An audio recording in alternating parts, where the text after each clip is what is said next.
The start of the People Power Revolution, February 25, the plight of the dictator of the late President Ferdinand Marcos and his family, and the rise to power of the late President Corazon Aquino.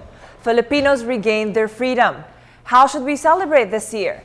Joining us tonight here on NewsLife is Ms. Cecile Guidote-Alvarez, a veteran of the People Power Revolution in 1986. Good evening, ma'am, and welcome to NewsLife. Thank you. Good evening. Ma'am, how should we celebrate the People Power Revolution this year?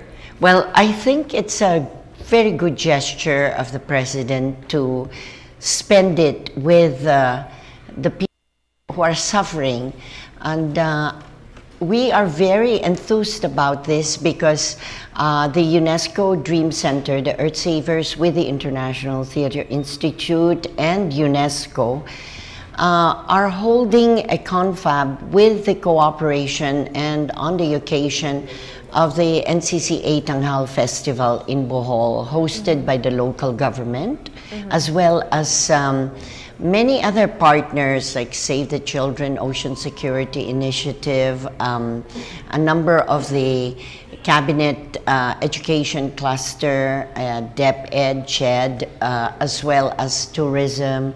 So it's an effort to, because February is also Arts Month, to showcase and to demonstrate the power of the arts to assist in the rebuilding of communities through a healing interdisciplinary process to address the psychosocial therapy needs that must be given to the survivors who are in the depths of despair, who are in desolation, and they need to be given hope and inspiration that they can really survive, to have the capacity and the confidence to triumph over adversity.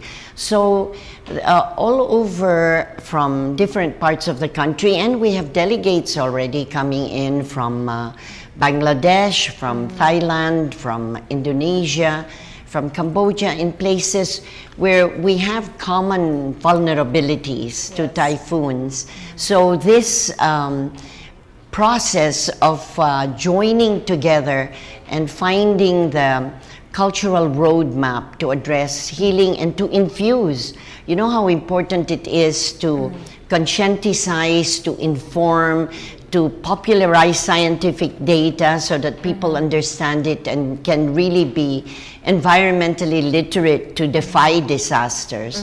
So all of this will be presented, not just in a forum, but in actual workshops. In fact, right now in Bohol already has started showcasing of vignettes, creative vignettes of cultural caregiving being given to survivors, especially children. Our counterpart there, of course, is the Tanghal Festival, which is directed by Gardy Labad. So our group, the Earth Savers, which has been named UNESCO Dream Center, is undertaking this showcasing of how you can really,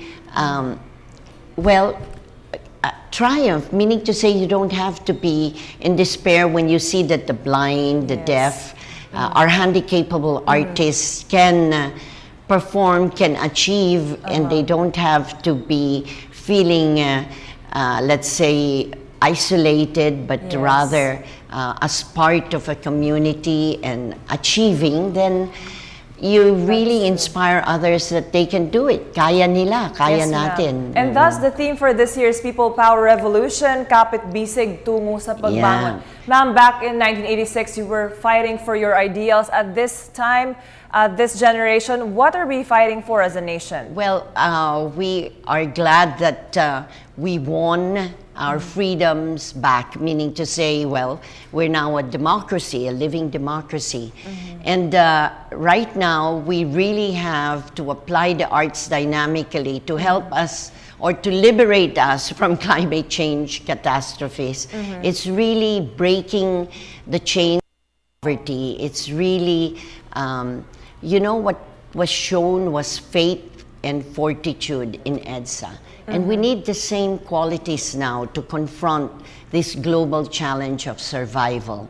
And so it's an interdisciplinary process. We're calling it a rainbow cross. If there's a red cross, a blue cross, a green cross, by involving all of the sectors that must be really, as you said, kapit bisig, all together, really in a common bond of overcoming difficulties.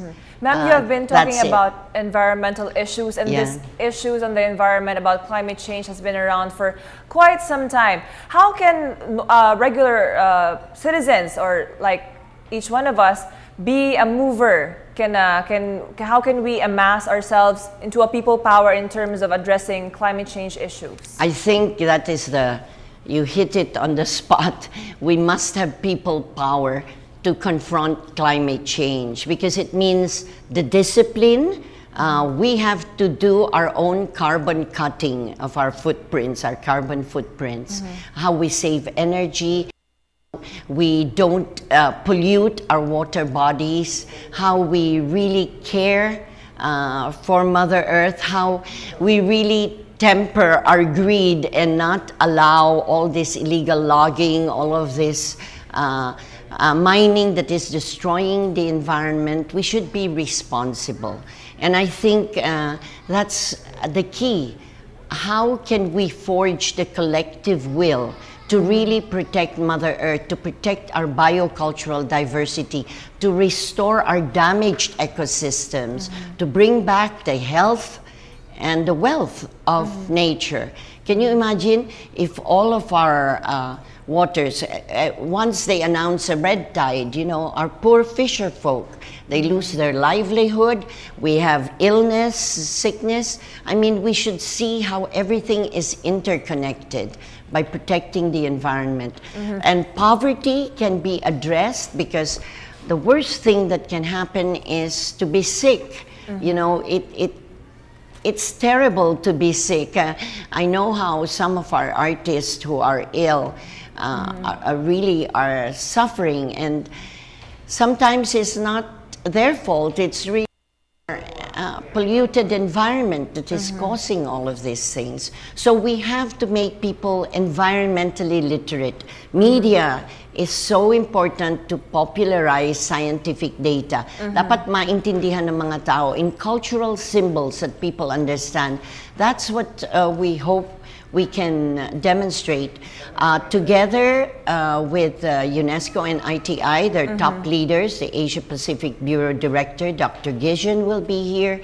There's going to be the Director General of the 100 Nation World Performing Arts Organization, which is Tobias Bianconi. We have all of the other artists who are joining all of the other artists in the dramatic committee of NCCA that are pulling together. We have to build a creative army of artists. We have to harness the power of the arts to conscientize, to recharge memory, to give us really an armor to confront all of our difficulties. So Yes, ma'am. that's what we're trying to do. February is conjoined as Arts Month, as EDSA Month, and it's very important. This year is the United Nations dedication to the of small developing islands. So we're hoping that we can really demonstrate how we can all be together, how we can really, well, we call it defying disasters.